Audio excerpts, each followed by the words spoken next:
Today we'll be making a creamy plant-based and dairy-free queso inspired by the cheese sauce used in Tabitha Brown's vegan mac and cheese recipe.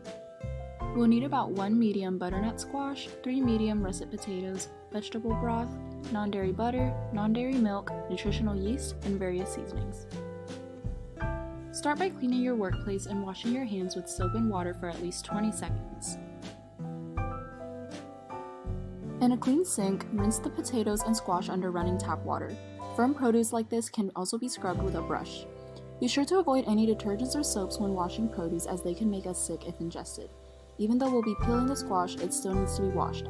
While cutting through the skin, microbes on the outside of the produce may transfer to the inside, which will be eaten, which may result in foodborne illness if present. Next, peel the squash and chop them into 1-inch cubes. Repeat this process with the potatoes, which you can peel if you'd like. Add the cubes to a large pot and cover with water.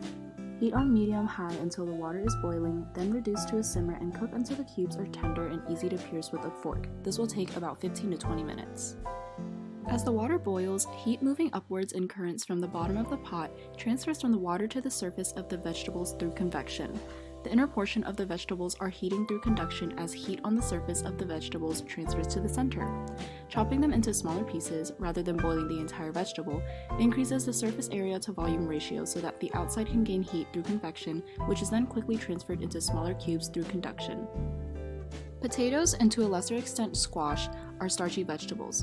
When they're exposed to heat and water, the starch's structure is altered through a process called gelatinization. As water enters the starch granules, the hydrogen bonds holding the starches together are broken and replaced by new hydrogen bonds with water molecules.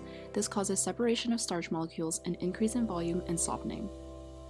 Now, drain the water and transfer the vegetables back to the pot.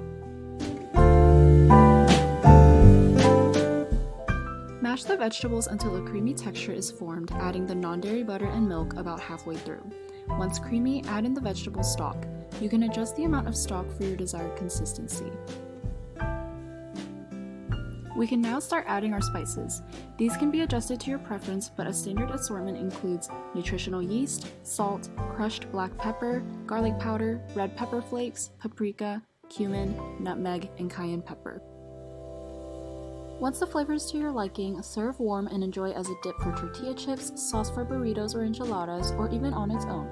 Thank y'all for watching!